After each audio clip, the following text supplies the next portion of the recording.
Halo, selamat malam pemirsa. Tahun 2024 menjadi tahun yang bersejarah bagi bangsa ini, di mana rakyat Indonesia menentukan siapa pemimpinnya mulai dari tingkat regional hingga nasional.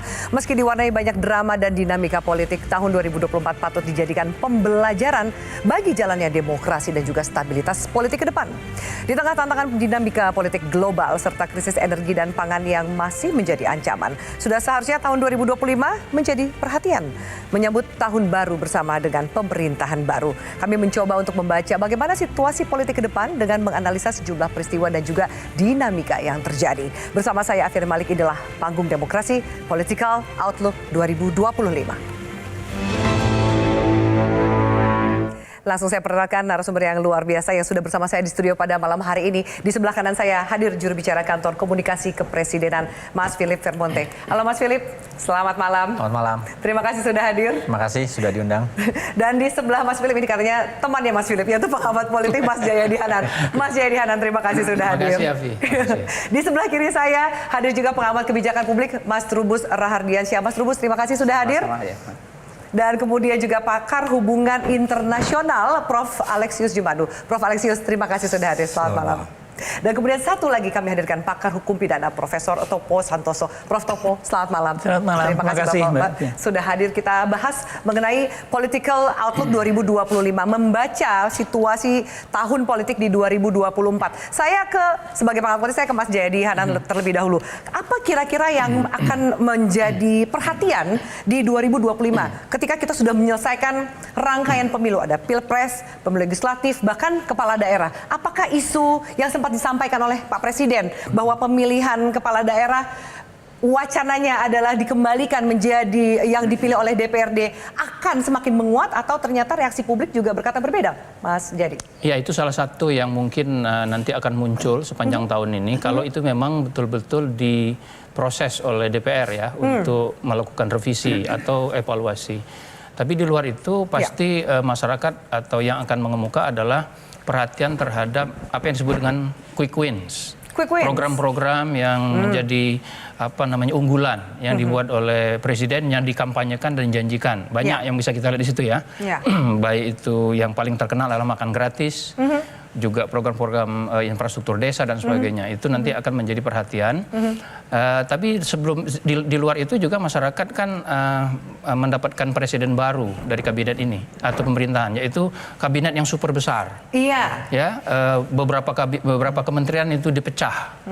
Dan para ahli administrasi, para ahli kebijakan banyak menilai bahwa itu memerlukan proses yang cukup panjang sebetulnya untuk betul-betul bergerak secara cepat gitu ya, karena memerlukan persiapan-persiapan dari segi struktur, orang, program dan sebagainya.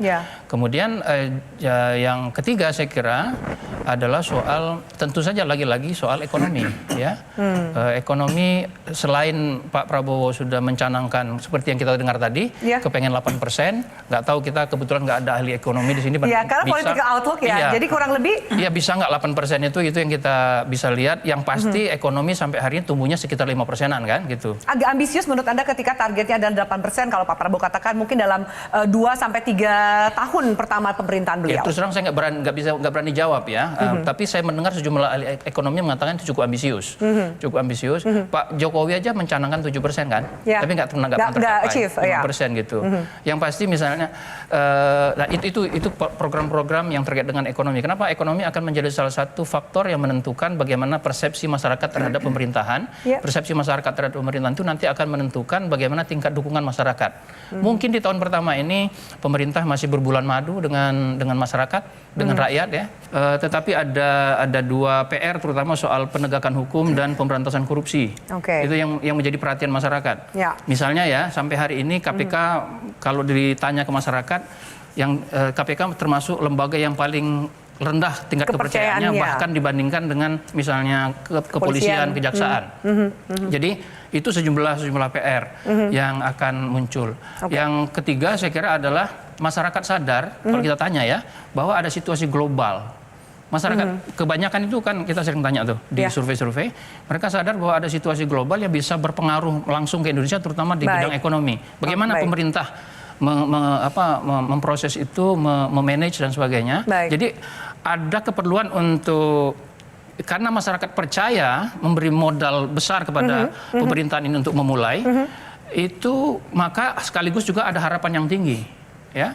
Nah, kepercayaan yang tinggi disertai dengan harapan yang tinggi itu kalau pemerintahnya tidak deliver, itu akan menimbulkan kekecewaan. Jadi bumerang ya. Jadi bumerang. Itu modal yang kekecewaan baik. Itu nanti bisa muncul di tahun kedua, tahun ketiga, berikutnya. keempat, dan kelima. Gitu. Oke, kalau kita lihat tadi sempat yang jadi modal pemerintahan Pak Prabowo adalah kepercayaan masyarakat yang tinggi. Ini ada sangat yakin 18% dan cukup yakinnya adalah 64,9%. Bagaimana kemudian menjaga dan mengolah kepercayaan ini supaya tidak menjadi kecewaan? Karena kepercayaan ini bisa jadi modal, bisa juga jadi beban, gitu karena kan? Karena ini kan awal, Pak, orang belum melihat prestasi Pak Prabowo sebagai presiden kan. Baik. Nanti tingkat kepercayaan ini akan dipengaruhi oleh seberapa banyak kinerjanya itu dimunculkan.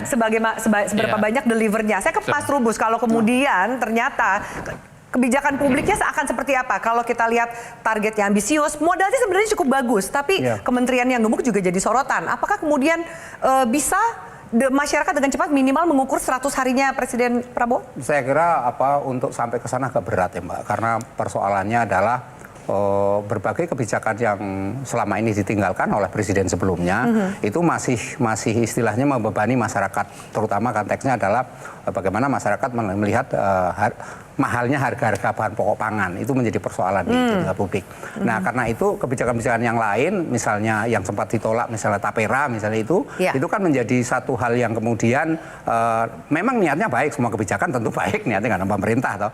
Tetapi kan kemudian ketika kemudian pemerintah membuat kebijakan awalnya hanya untuk ASN, kemudian melebar ke karyawan swasta, dan kemudian yang ketika melebar lagi kepada yang namanya karyawan pegawai mandiri atau orang mandiri bahasanya, bukan karyawan. Freelancer kemudian, lah kurang lebih, freelancer. Kemudian muncul lagi kepada orang asing. Lah ini kemudian yang menyebabkan masyarakat makin melihat bahwa maksudnya bagaimana gitu. Yang namanya tabungan memaksa harus sampai kepada istilahnya pihak-pihak yang mungkin sangat jauh dari ini gitu. Itu contoh artinya kebijakan ini. Atau Anda lihat bahwa jangan-jangan modal yang cukup besar, kepercayaan dan optimisme masyarakat dengan yang tadi begitu banyak permasalahan, kemudian harga yang mungkin naik, itu pelan-pelan sudah mengikis kepercayaan atau ternyata memang masyarakat masih wait and see? Iya, sebenarnya masyarakat kalau sekarang masih rata-rata masih wait and see. Karena kan kebijakan baru tahun Januari. Misalnya ini kebijakan PPN 12%. Ini kan masih nunggu. Meskipun pemerintah istilahnya banjir insentif. Ya kan artinya hitung-hitungan ada sekitar 260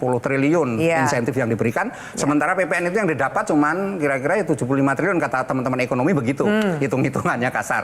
Nah, itu beredar di medsos. Nah, persoalannya kemudian ini berlaku hanya insentif hanya 2 bulan. Setelah 2 bulan itu apa? Bagaimana? Nah, sementara kondisi masyarakat kita ini kan situasinya ketika kebijakan yang lain, misalnya ada kebijakan option untuk daerah aja, ada option namanya kebijakannya itu, narik pungutan untuk pendapatan daerah.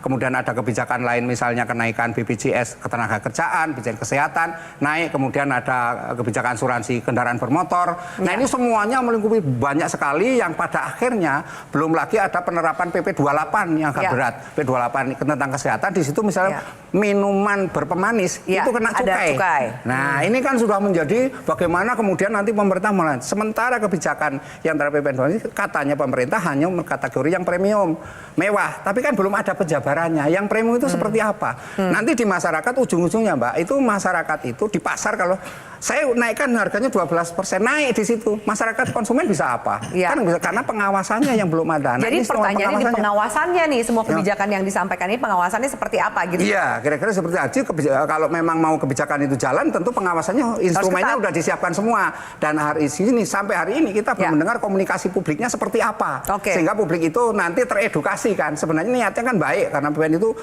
tujuannya supaya masyarakat sadar akan pajak. Kan intinya seperti itu. Karena masyarakat kita banyak yang bandel pajak juga banyak. Nah, ini kan sehingga penting untuk itu. Karena itu konstruksi ke depan menurut saya lebih baik pemerintah melakukan satu sosialisasi, komunikasi publik, informasi publik dan edukasi publiknya terus-menerus. Dan di satu sisi ada kewenangan dari daerah. Karena masyarakat itu ada di daerah, bukan di pusat. Nggak kota semuanya lah. Sementara gitu ya? kabupaten kota sekarang masih pimpinannya masih baru semua, Masih belajar juga. Masih belajar juga. Bagaimana menerjemahkan kebijakan yang PPN 12 ini kan menjadi persoalan yang kemudian masih ini menarik karena kita mau ngomongin politik tapi udah lari yang PPN 12. Mas Philip, tolong dijelaskan. Satu sisi kalau tadi mendengarkan Mas Jadi dikatakan bahwa optimisme masyarakat ini menjadi modal yang baik ya kan. Tapi ternyata 1 Januari kita udah dihadapkan dengan kenaikan PPN misalnya 12% yang itu juga cukup ngeri. Banyak di media sosial mengatakan soal pajak. Bagaimana menjelaskan ini? Apa sebenarnya target dari pemerintah sih Mas Philip? Yang pertama itu kan menjalankan undang-undang yang sudah ditetapkan dan memang Januari itu sudah harus naik 12%. Jadi itu adalah undang-undang yang ditetapkan oleh DPR sebelumnya. Cuma waktu itu karena ada situasi yang tidak memungkinkan, ada COVID dan lain-lain, akhirnya naiknya hanya 1% dari 10% ke 11%. Tapi amanat undang-undangnya menyatakan Januari 2025 harus sudah 12%. Jadi ada dilema terkait dengan pelaksanaan undang-undang. Kalau tidak dilaksanakan akan jadi amunisi politik bagi mungkin menimbulkan dinamika politik yang tidak perlu. Di sisi yang lain kita tahu ada tadi disampaikan oleh bestie saya. Jadi nggak salah saya memperkenalkan bestinya Mas Philip, ini salah duduknya nih.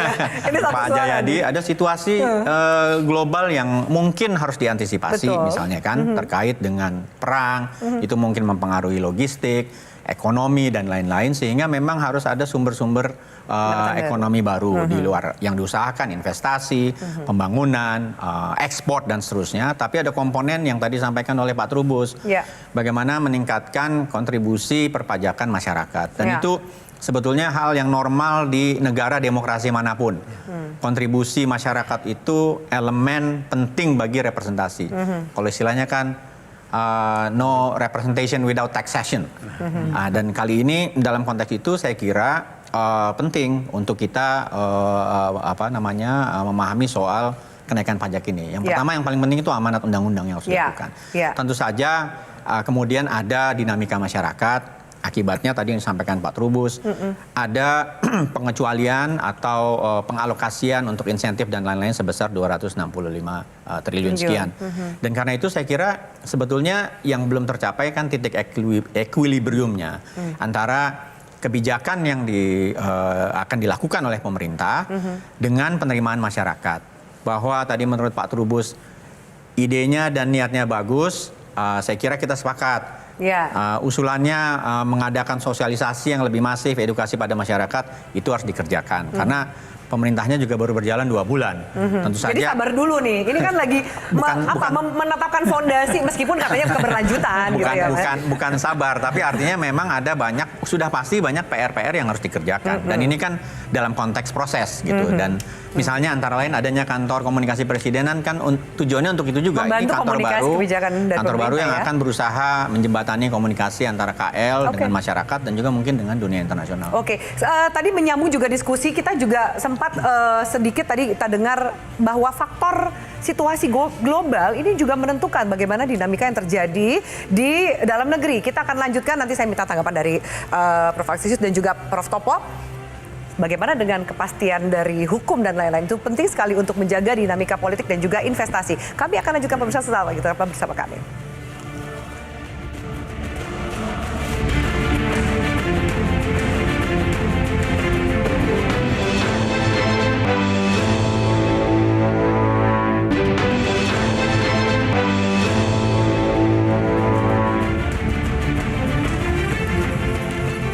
Baik pemirsa, kami lanjutkan. Saya akan ke Prof. Alexius. Kalau situasi global membaca 2025, kita tahu 2024 itu mungkin pesta demokrasi di seluruh dunia ya kan. Ada presiden baru minimal dari Amerika Serikat gitu yang akan mempengaruhi. Sejauh ini seperti apa sih kondisi global prediksi Anda di 2025? Apakah kemudian perang akan tone down atau ternyata akan semakin memanas persaingan terutama dari China dan Amerika?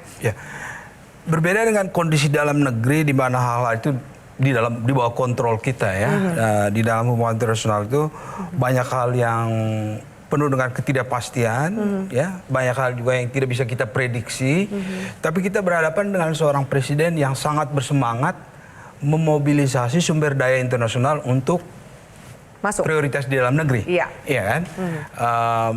pertanyaannya sekarang apakah bisa disinergikan antara yang global dan yang di dalam negeri supaya prioritas itu tercapai. Kita melihat beberapa hal dari apa yang dilakukan oleh Presiden kan, berbagai kunjungannya ke luar negeri. Kita membaca satu kebijakan luar negeri yang punya dimensi baru, multi direction foreign policy ya. Kita join BRICS, kita juga mau masuk OECD, ya kan? Dia berkunjung ke China, berkunjung ke Amerika Serikat. Ya artinya kita membuka pintu kepada semua negara. Is it good? Apakah itu langkah yang baik yang dimulai oleh Presiden Prabowo untuk mengunjungi semua pihak? Ya, kita membutuhkan China, kita membutuhkan Amerika Serikat. Saya kira dalam konteks itu wajar-wajar saja ya. Presiden yang mau memobilisasi sumber daya internasional untuk melakukan itu. Cuma kita juga tidak bisa mengabaikan tradisi kita selama ini, gitu ya. Karena misalnya ketika kita join BRICS, itu memang suatu hal yang penting ketika kita menjadi anggota prominent di Global South, dunia selatan, ya. Kan kita lihat juga di dalam BRICS itu India sudah di sana, Afrika Selatan, Brazil sudah ada di sana. Saya pikir Indonesia milik sana itu juga tidak ada sesuatu yang luar biasa sekali. Itu memang tempat kita secara tradisi kan. Nah, tetapi persoalannya adalah apakah kita tetap mempertahankan prinsip-prinsip kita ketika kita berada di situ. Seandainya BRICS dibawa untuk agak konfrontatif dengan Amerika Serikat, ya. Misalnya mereka melontarkan ide single currency atau de-dolarisasi. Nah, itu kan Trump sudah siap dengan ancamannya. Berani-berani naikkan pajak lah, inilah semua ya kan. Apakah kita siap untuk itu? Itu jadi pertanyaan di 2025 ya kan, ketika Trump sudah dilantik nanti. Nah, karena itu mungkin ketika kita join BRICS, saya pikir kita jangan mengikuti pendekatan konfrontatif dari kelompok itu. Nah, kenapa? Karena secara tradisi Indonesia itu sejak Orde Baru kita tidak konfrontatif lagi ya, kita sangat kooperatif ya, dan kita menekan pendekatan dialog. Dan menurut saya kalau Indonesia menghadapi Amerika Serikat dan China, kita lebih diuntungkan kalau ada interdependensi antara mereka daripada kalau mereka konflik. Karena risikonya banyak hal yang tidak bisa kita prediksi. Nah, sekarang bagaimana Presiden menavigasi kita punya foreign policy ini supaya mendukung prioritas di dalam negeri dia tadi, ya. Nah, ini yang menjadi tantangan di 2025 supaya jangan sampai bumerang untuk kita nanti ketika kita mau berhubungan dengan semua orang tapi tidak ada pegangan kita. Prinsip apa ini yang kita mau pakai? Nah, ini yang mungkin menjadi catatan di 2025 nanti supaya kita tetap memegang pada prinsip kita Indonesia sebagai middle power, itu bridge builder, moderating force, dan juga pendekatan dialog ya. Kan kita menjangkau semua ini kan. Tapi kita harus tetap punya prinsip untuk itu. Oke, kalau kemudian menyambung tadi statement dari Prof. Alexius, Mas Philip, bahwa target dari pemerintah dengan semua kunjungan yang dilakukan, dengan gesture politik internasional kita, bagaimana membumikan apa yang dilakukan Presiden di luar negeri itu bisa beneficial, membawa keuntungan bagi apapun target dan juga stabilitas ekonomi politik di dalam negeri? Ya, sebetulnya kalau kita lihat berbagai perjalanan itu ada benang merahnya, Pak Alex. Presiden ketika baru dilantik kan langsung berangkat ke pertemuan APEC di Peru, kemudian G20 di Brazil, dan juga kemudian ke berbagai negara lain untuk mengedepankan atau mendorong negara-negara yang berinvestasi. Tetapi yang menarik adalah tuan rumah APEC kali ini adalah Peru, tuan rumah G20 adalah Brazil. Ini adalah negara berkembang yang bisa men-set agenda kepentingan negara-negara berkembang. Makanya dalam dua pertemuan itu agendanya adalah kelaparan, penanggulangan kemiskinan, dan seterusnya. Dan itu adalah suara yang sebetulnya memang sudah disuarakan oleh Indonesia dan negara berkembang lain menggunakan platform di mana di dalamnya ada negara-negara maju. Hari ini Presiden ada di Kairo, KTT D8, Development Aid, negara-negara berkembang 8 yang pendapatan yang GDP-nya adalah terbesar di antara negara-negara OIC. Dan ke-8 negara anggota ini menjelang nanti 2050 menurut PricewaterhouseCoopers akan menjadi negara-negara yang ekonominya terbesar di dunia, masuk dalam 10 besar. Artinya yang dilakukan adalah oleh Presiden mendiversifikasi pembukaan pasar baru, sumber-sumber ekonomi baru, kerjasama baru, yang sebetulnya agenda ujungnya adalah kesejahteraan ekonomi di dalam negeri. Dan karena itu tentu saja memang kunjungan-kunjungan ini, komitmen-komitmen yang dicapai harus di follow up. Tapi kan itu cerita lain. Di follow up oleh kementerian dan lembaga. Nanti mungkin ya tahun 2025. Pintunya sudah dibukakan oleh Pintu Presiden. sudah dibuka dan juga ada solidaritas negara-negara berkembang. Karena apa? Menurut saya memang ada komplikasi pertarungan antara Cina dengan Amerika Serikat. Tetapi kan posisi Indonesia sejak dulu dan juga yang disampaikan oleh Presiden Prabowo hingga hari ini kita tidak mau didefinisikan oleh konflik mereka berdua. Karena itu kita harus membuka ruang-ruang dan benang merah yang kita lihat dari perjalanan-perjalanan ini adalah justru dia diverting, mencari jalan baru, melakukan diversifikasi untuk ekonomi Indonesia. Ketika di Brazil misalnya atau di Peru, antara lain yang dilakukan pertemuan-pertemuan terkait program domestik, makan bergizi gratis. Ada namanya School Meal Coalition, anggotanya 103 negara yang sudah melakukan atau berusaha melakukan program makan bergizi gratis di sekolah-sekolah. Jadi ini bukan sesuatu yang kalau banyak orang bilang ini populis, tidak akan berjalan dan lain-lain. Bahkan buang-buang anggaran. Iya, menurut Presiden dan juga kalau melihat apa yang dilakukan oleh banyak negara lain, itu adalah suatu keharusan yang harus dilakukan. Tentu saja kita harus investasi, yaitu uang, sumber daya dan lain-lain. Tetapi ini adalah global movement. Di dalamnya ada Kanada, ada juga negara-negara maju dan juga negara berkembang, dibantu oleh beberapa international organization juga, negara-negara yang sudah melakukannya. Karena itu agenda-agenda yang dilakukan di luar negeri sebetulnya yang terjadi sekarang adalah memang dihubungkan karena kebetulan banyak tuan rumah dari pertemuan internasional ini adalah negara berkembang. Sehingga kepentingannya sama. Karena itu kita boleh bilang pada negara-negara maju bahwa mereka punya kepentingan, tetapi ini momennya negara berkembang kok untuk berkembang. Ada yang bilang Amerika sedang menurun dan lain-lain, menurut saya bukan menurun. Yang terjadi adalah negara berkembang catching up. Dan kita nggak mau momentum kita berhenti ketika ada konflik antara Amerika dengan Cina. Karena itu jalannya sudah dibuka, tentu saja nanti kita akan lihat bagaimana follow up dari kementerian dan lembaga. Mas Jayadi, kalau Mas Jayadi melihat gitu agenda politik luar negeri yang dilakukan oleh Presiden Prabowo dengan kondisi global yang tadi disampaikan oleh Prof. Alexius gitu, bagaimana sejauh mana masyarakat akan berdampak ke pandangan masyarakat? Mungkin dari sisi politik. Contohnya makan siang gratis, memang berkaitan dengan ekonomi, tapi itu sebuah program politik yang sukses atau tidaknya itu menjadi pertaruhan. Iya, saya kira kembali lagi kalau soal, saya kira memang katakanlah Presiden Prabowo berhasil membawa sejumlah program, sejumlah uang ya, investasi ke Indonesia, membantu Indonesia. Tapi pertanyaannya adalah sejauh mana kesiapan implementasi dari kementerian lembaga, dari kita, dari masyarakat secara keseluruhan gitu. Dua hal yang saya bisa menjadi sorotan menurut saya adalah satu, apakah implementasinya akan cepat? Apakah tadi kalau bahasanya Afi adalah bagaimana itu dibumikan? Kan itu baru kan belum konkret. Kan saat ini baru percobaan di beberapa sekolah, di beberapa daerah. Yang diperoleh Pak Prabowo melalui perjalanan-perjalanan tadi kan belum konkret tuh. Realisasinya seperti apa gitu kan? Iya, itu satu. Nah yang kedua, soal korupsi.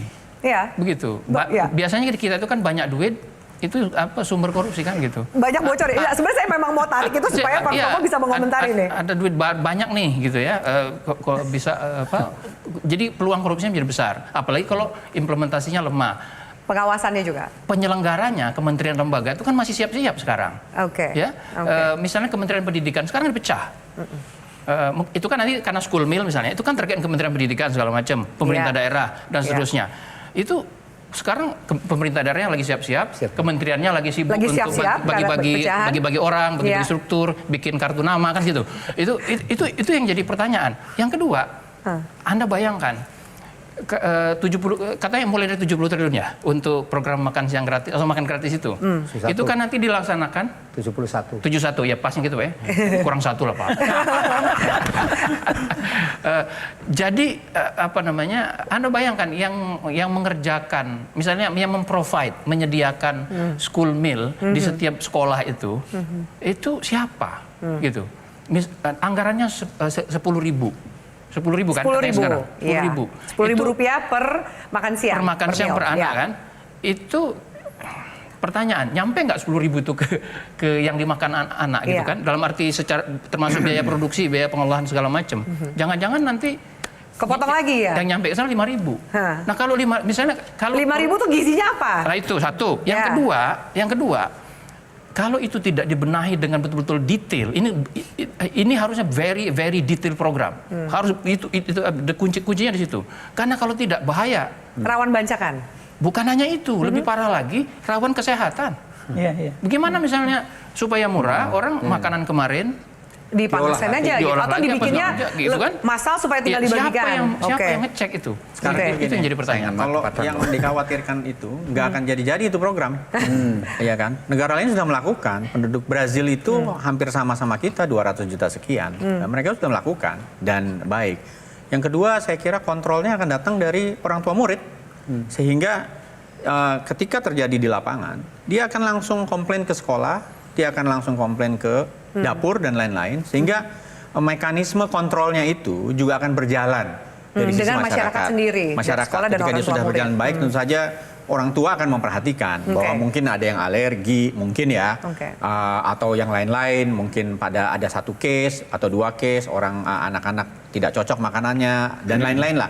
Pasti ada hal-hal yang itu gitu. Tetapi poinnya kan adalah bahwa negara-negara lain bisa melakukannya, ukurannya sama kayak Indonesia dan negara berkembang. India melakukan, Brazil melakukan, dan itu menolong banyak anak juga gitu. Sehingga mungkin di sekolah kita harapkan tentu saja akan ada korelasi yang baik nanti antara ketika mereka sudah makan di sekolah, mungkin di sekolah dia lebih konsentrasi dan seterusnya akan meningkat pada hasil belajar misalnya. Tetapi kekhawatiran-kekhawatiran tadi kan sudah dihitung, sudah dicatat, sudah dipersiapkan, makanya dibuat pilot project dulu. Yang kedua ini kalau boleh Mbak Afi, kita harus juga memikirkan ulang makna quick wins.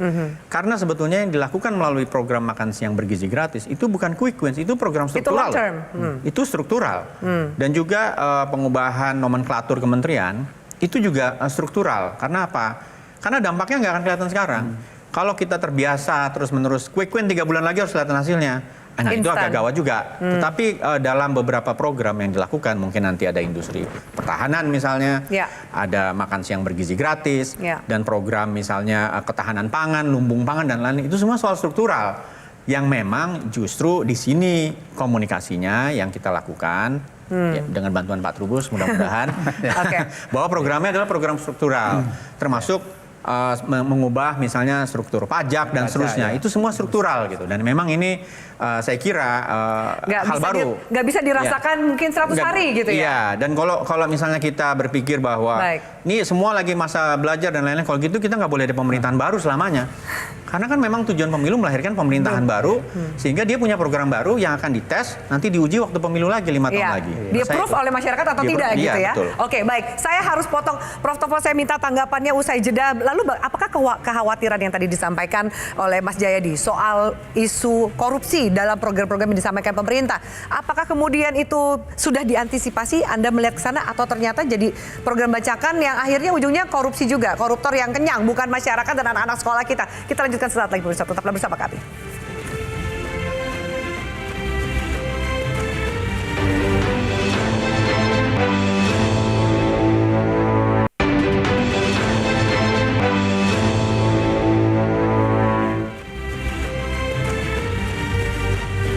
Baik, pemirsa, kami lanjutkan. Prof. Topo menyambung tadi pertanyaan saya. Kalau ternyata ada beberapa program prioritas lah dari pemerintahan baru di 2025 yang masih ditunggu-tunggu. Soal makan siang gratis misalnya. Bagaimana Anda melihat dari payung hukumnya dan teknis pelaksanaannya? Apa kemudian bisa dikawal dengan baik atau masih jadi rawan korupsi? Iya, pertama kalau soal kebijakan, oke lah itu kita sudah ini ya. Oke, sebagian terima, sebagian masih kritik, oke. Tapi saya mau lihat tadi yang disampaikan oleh Mas Jayadi tadi, yang namanya uang banyak, ya ada program, ada project, ya mesti ada kaitannya juga dengan soal procurement. Procurement itu adalah sekitar 70% dari tipikor di Indonesia itu ya dari sana arahnya. Sebetulnya ini bukan soal pemerintahan Prabowo. setiap pemerintahan ya problem begini. itu soal ya. Mau pemilu uang banyak, pengadaan macam-macam ya mesti ada korupsi. Iya. Nah, jadi memang betul tadi kekhawatiran Mas Jayadi tadi perlu diantisipasi. Artinya pemerintah punya program yang tujuannya bagus, niatnya bagus, tapi mesti ada dampak atau implikasi ke arah tipikor. Tapi saya boleh nyambung ini Mbak Afi yang disampaikan oleh Mas Philip tadi. Mas Philip bilang ini saya ininya menarik nih ya, membuka pintu. Pak Prabowo membuka pintu. Nah, tapi setelah dibuka pintu ada masalah apa nih gitu ya? Misalnya satu, ada program atau suatu kebijakan lah, diskresi yang menarik dari Pak Prabowo, yaitu hubungan baik dengan Filipina. Hubungan baik dengan Australia mungkin setelah itu. Dengan Filipina, Mary Jane sudah pulang kembali, ke Filipina. Kampung halaman. Itu ada menurut saya satu terobosan. Karena undang-undangnya belum ada. Undang-undang tentang transfer of sentence person, ya, pemindahan narapidana itu belum ada. Jadi urut-urutannya harusnya ada undang-undang, kemudian ada perjanjian antar negara untuk mengembalikan itu. Dan banyak negara sudah nunggu-nunggu itu. Banyak karena mereka ingin mengembalikan narapidananya yang ada di Indonesia untuk ke negaranya. Sebaliknya banyak negara yang sudah banyak orang Indonesia misalnya di Malaysia ingin sudah dipulangin gitu kan, terlalu banyak di negara itu yang membebani juga di Malaysia dan negara lain. Nah, itu belum ada dan kemudian Pak Prabowo membuat satu terobosan lah, yaitu memulangkan Mary Jane. Nah, saya tadi sudah bicara kerangka hukumnya harus ada undang-undangnya. Tapi menurut saya ini bisa dijawab ya dari segi memang itu hubungan antar negara dan sebagainya. Kadang-kadang ada yang namanya informal, kerjasama secara informal dan itu bisa jalan. Itu dalam soal macam-macam, misalnya soal pemulihan kerugian negara dan sebagainya yang ada di negara lain. Itu bisa. Tapi sebetulnya ini membuka pintu agar segera di bawahnya ya kementerian-kementerian segera bikin undang-undangnya, menyelesaikan. Sebetulnya undang-undangnya draftnya sudah ada. Rancangan draftnya ya setahu saya sudah ada. Tapi itu belum dibahas. Nah, saya juga nggak tahu apakah itu masuk dalam apa yang diprioritaskan ya. Tapi itu harus karena itu sudah mendesak. Bentar lagi Bali 9 dengan Australia dan banyak negara. Nah, satu lagi yang saya mau sampaikan ini Mbak Alfi.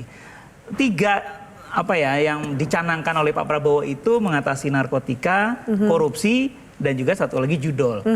Nah, ini saya kalau baca di sosmed itu menarik ya. Nah, baru di zaman Pak Prabowo nih judol dibongkar. Tangkap semua gitu baru ya. di zaman Prabowo nih para koruptor ditangkap dan sebagainya. Nah, saya hanya ingin mengingatkan bahwa jangan sampai kepuasan masyarakat itu hanya dengan kasus-kasus dan juga dengan terobosan-terobosan ini. Tapi memang harus segera diperkuat kerangka hukumnya. Dan satu lagi yang jangan lupa yaitu struktur tadi yang tadi sampaikan Mas Jayadi atau Mas Philip. Struktur ini banyak orang juga mengeluhkan karena lembaga-lembaga penegak hukum di Indonesia itu mungkin tingkat kredibilitasnya dan juga persepsi publik terhadap mereka juga masih belum tinggi-tinggi amat. Dan saya kira itu yang mesti di 2025 diperbaiki. Yang mana menurut Prof yang harus diperbaiki? Karena KPK yang sempat menempati tertinggi tiba-tiba drop karena banyak urusan ketua KPK-nya dan lain-lainnya gitu ya. Kemudian polisi, no viral, no justice. Ini PR-nya banyak banget, kejaksaan, banyak isu dan hoax dan lain-lain. Yang mana yang harus diperbaiki duluan? Prof? Kalau mau bicara yang mana semuanya, ya kan? Semuanya. Tapi semua harus beriringan semuanya. Iya, kenapa? Karena kalau day to day masyarakat itu ya ketemunya dengan polisi, bukan dengan KPK. Nah, kalau persepsi mereka atau yang dilihat di publik, di sosmed dan sebagainya adalah tindakan kepolisian yang menyinggung rasa keadilan masyarakat, pembunuhan oleh polisi terhadap polisi atau terhadap masyarakat dan tindakan yang tidak sesuai hukum oleh penegak hukum dan sebagainya, tentu itu langsung dilihat oleh masyarakat. Berdampak langsung. Betul. Nah, kejaksaan memang sekarang sudah banyak ya program tindakan yang dilakukan oleh kejaksaan. Tapi kalau saya amati sebetulnya baik kepolisian, kejaksaan maupun KPK ini dari segi kerangka hukum kita sudah cukup lengkap ya, walaupun kemudian di akhir-akhir KPK ada perubahan undang-undang yang dianggap merugikan gitu ya. Nah, jadi menurut saya jangankan setahun 2025, 5 tahun pun menurut saya memperbaiki persepsi terhadap penegak hukum itu belum akan cukup. Gitu ya. Baik, kalau kita lihat ini saya tampilkan ada penilaian masyarakat terhadap pemberantasan korupsi. Jadi yang korupsi dianggap yang buruk ini cukup tinggi. Ini menjadi PR juga, ditambah Bagaimana menurut Prof. Topo sendiri? Sejauh mana kemudian pemberantasan korupsi, upaya penegakan hukum yang lebih baik, berkeadilan untuk masyarakat akan mempengaruhi satu, tingkat kepercayaan publik, keberhasilan dari program pemerintah sendiri, atau bahkan termasuk juga investasi dari luar negeri, kan lihat juga gaduh nggak nih negaranya? Betul. Sebetulnya kalau kita lihat dua sisi ya. Orang luar melihat tingkat korupsi Indonesia itu tinggi. Persepsinya susah dinaikkan. Mau jalan presiden manapun itu susah naik. Satu strip aja susah gitu ya. Nah, jadi saya terus terang saya ingin optimis ya. Saya ingin optimis, saya berharap membaik, tapi dari angka-angka selama beberapa tahun terakhir ini yang sulit meningkatkan persepsi orang terhadap tingkat korupsi Indonesia. Masyarakat gimana? Masyarakat itu yang dilihat adalah bukan korupsi yang besar-besar saja, tapi juga petty corruption. Mereka mengurus apa-apa, masih ada uang, pungli masih jalan pungli dan gitu sebagainya. Itu juga membuat persepsi masyarakat terhadap penegakan korupsi juga masih rendah. Tapi kalau menurut saya yang terpenting dua sih, yang kaitannya dengan Mas Jayadi dan Mas Pin ahlinya ya. Yaitu satu namanya korupsi di sektor politik. Political corruption. Satu lagi judicial corruption. Jadi kalau korupsi judicial, entah di kepolisian, kejaksaan, pengadilan, itu masih besar, masih sulit saya kira dalam jangankan 1 tahun ya, sekali lagi dalam 5 tahun pun sulit. RUU perampasan aset yang digaungkan bisa menjadi sebuah pil yang efektif. Ini kan nggak masuk prolegnas, mundur bertahun-tahun. Bagaimana Anda lihat political will dari pembuat kebijakan sejauh ini? Sebut bagus, ada RUU itu bagus ya. Tapi kalau jadi R terus ya, kapan jadi undang-undangnya? Tapi gini Mbak Afi ya, jangan sampai masyarakat itu misleading dengan RUU ini. Jadi saya pernah baca di sosmed juga, masyarakat bilang itu sih belum ada undang-undang perampasan aset. Kalau ada udah disikat semua. Nah, ini kelirunya. Karena RUU perampasan aset itu tidak bicara mengenai conviction based asset recovery, tapi non conviction based. Nah, non conviction based itu tanpa putusan pengadilan pidana bisa dirampas. Itu tidak mudah secara hukum. Sebab apa? Bagaimana aset saya, aset Mas Jayadi atau Mas Philip tiba-tiba dirampas karena kok nggak pantas amat Pak Topo punya kekayaan sekian, harus nggak mudah. Jadi sebetulnya itu hanya untuk persoalan koruptornya kabur ke luar negeri atau misalnya ada harta tidak bertuan dan sebagainya. Jadi negara versus aset itu, dan itu yang ada di RUU. Jadi bukan jangan sampai bayangan masyarakat itu dengan RUU ini disahkan. Jadi harta koruptor dirampas semua, dimiskinkan gitu ya. Jadi sebenarnya mungkin bukan salah paham, tapi harapan yang begitu dalam dari masyarakat supaya dimiskinkanlah itu para koruptor. Pak Trubus, Anda mau menanggapi? Iya, kalau saya sih melihatnya sebenarnya gini, publik itu menghendaki prosesnya itu tidak melalui pemidanaan gitu loh. Jadi nggak usah dipidana mereka itu, tapi langsung rampas asetnya itu, karena masyarakat itu pengennya sudah pokoknya koruptor itu dimiskinkan, dinolkan kembali. Itu publik maunya seperti itu. Tapi kan persoalannya ini kalau bicara hukum kita tahu bahwa ternyata nggak semudah itu jalannya. Nggak semudah itu modelnya. Nah, yang menjadi persoalan adalah bagaimana kemudian ketika pemberantasan korupsi ini, menurut saya publik itu diberi pemahaman bahwa proses-proses dalam penegakan hukum mengenai korupsi itu tidak semudah yang dibayangkan publik gitu loh. Jadi harus ada. Nah, kemudian ada korupsi yang selain politik tadi, ada polisi kebijakan. Nah, korupsi kebijakan itu paling berat. Di dalam saya orang kebijakan publik mempelajari, saya orang hukum juga ya karena belajar hukum. Jadi itu saya lihat adalah bagaimana kemudian ketika korupsi itu sudah dirancang sejak awal. Sejak mulai dari Banggar sudah dirancang ini akan seperti apa. Nah, ini yang belum pernah tersentuh sama sekali. Harapannya dengan adanya perampasan aset itu sebenarnya arahnya ke sana. Karena masyarakat itu sudah jengkel, sebenarnya jengah dengan cara-cara yang selama ini dilakukan. Kemudian hukuman koruptor yang makin lama makin ringan. Betul. Baik, kita lanjutkan. Mas Trubus, saya harus jeda dulu. Saya minta tanggapan dari Mas Philip, Mas Jayadi dan juga Prof. Alexius. Usai jeda pemirsa, tetaplah bersama kami.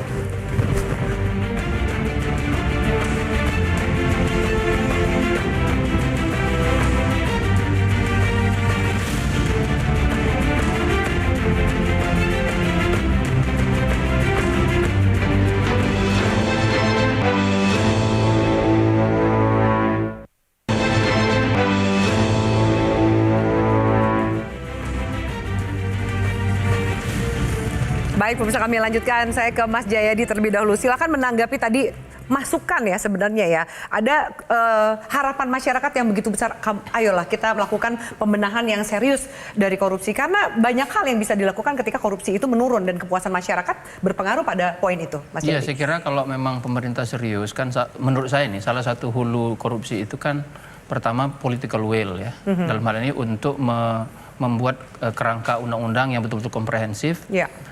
Nah itu masalahnya. Karena seringkali yang membuat undang-undang langsung atau tidak langsung bisa jadi terkait langsung dengan dampak dari undang-undang itu. Misalnya undang-undang perampasan aset ya, itu jangan-jangan terkait dengan para pembuat undang-undang juga langsung atau nggak langsung. Misalnya ya, nah itu yang itu yang menjadi rumit nantinya. Jadi persoalan political will.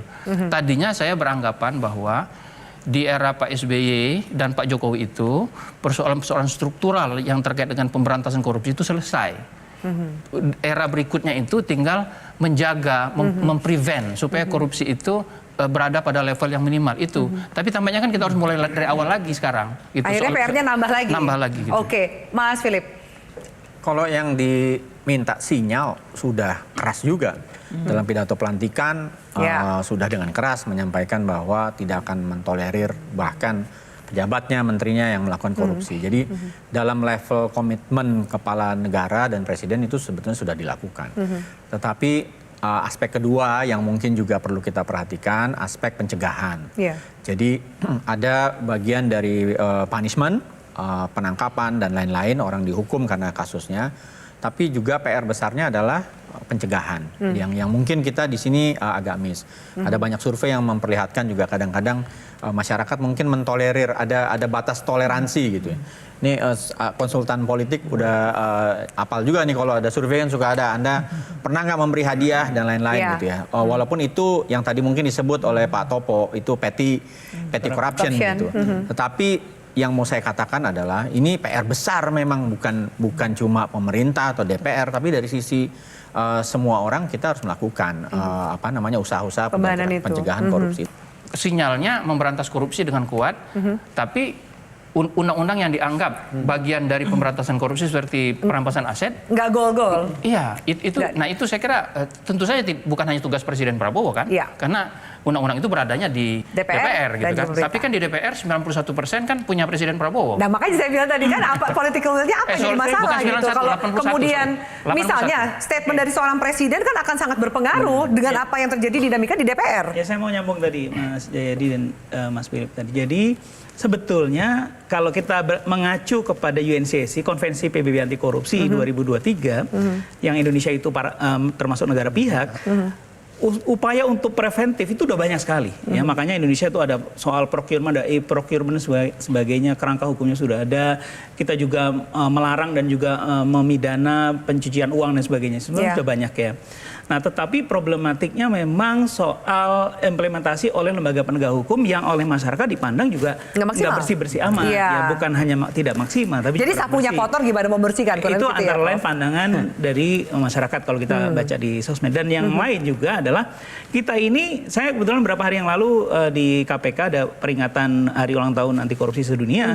Itu pimpinan KPK mengatakan bahwa kita fokusnya jangan hanya perampasan aset itu penting. Tapi juga yang penting kita 25 tahun punya Undang-Undang Tipikor yang kebetulan saya ikut merumuskan dulu ya. Undang-Undang Tipikor 3199 yang sudah diubah dengan di tahun 2001 itu sudah berusia lebih dari 25 tahun. 25 tahun dan hanya berapa kali dikoreksi oleh MK, tetapi sebetulnya di dalamnya itu ada beberapa hal yang harus dievaluasi. Sudah 25 tahun nih. Harus diperbarui dengan kondisi. Jadi selain soal kerangka hukumnya, tadi termasuk juga RUU perampasan aset, juga yang menurut saya paling penting adalah soal budaya anti korupsi jangan di masyarakat saja, tapi juga di lembaga-lembaga penegak hukum. Itu menurut saya yang paling penting. Itu yang paling signifikan. Iya. Baik. Terakhir Pak Trubus. Iya, kalau saya sih singkat saja Pak. Yang penting di daerah itu, kan itu kan sebenarnya daerah itu ada namanya APIP, Asosiasi Pengawas Internal Pemerintah. Ini kan seringkali korupsi itu di daerah itu merajalela. Nah, ini nggak pernah dioptimalkan. Jadi kalau orang kebijakan publik itu melihat ini sudah ada inspektorat. Inspektorat SK-nya yang angkat adalah kepala daerah. Ya. Bagaimana dia seorang inspektorat bisa mengawasi kepala daerah yang Kalau itu yang adalah atasannya? Yang angkat adalah Yang angkat nasibnya tergantung si kepala daerah gitu kepala ya. daerah itu. Sementara kepala daerah ini tergantung dari parpol yang mendukungnya. Baik. Sehingga yang terjadi adalah ketika korupsi daerah itu APBD itu dipotong-potong di desa itu, yang terjadi adalah kemudian pemerintah hampir ya melihatnya bahwa masyarakat izinnya cuma marah, jengkel gitu aja, Mbak. Terima kasih banyak Bapak-Bapak, malam ini diskusi kita menarik sekali. Menatap 2025 dengan optimis, namun dengan berbagai catatan yang bisa kita lakukan, kita bisa berikan untuk pemerintahan yang lebih baik bagi masyarakat Indonesia. Terima kasih banyak Bapak-Bapak untuk kehadirannya pada malam hari ini. Dan pemirsa, analisa peta politik tahun 2025 berdasarkan dinamika di tahun 2024 menunjukkan betapa kompleks dan tidak terduganya arah politik Indonesia ke depan. Meski masih banyak pekerjaan rumah yang belum dituntaskan, namun harusnya pemerintah berani untuk menyelesaikan. Harapan adanya perbaikan bagi pembangunan bangsa ini ke depan tidak pernah berhenti kita hembuskan. Saya Firman undur diri, kita jumpa di Pesta Demokrasi selanjutnya. Terima kasih banyak atas atensi Anda. Selamat malam, selamat tahun baru. Bye-bye.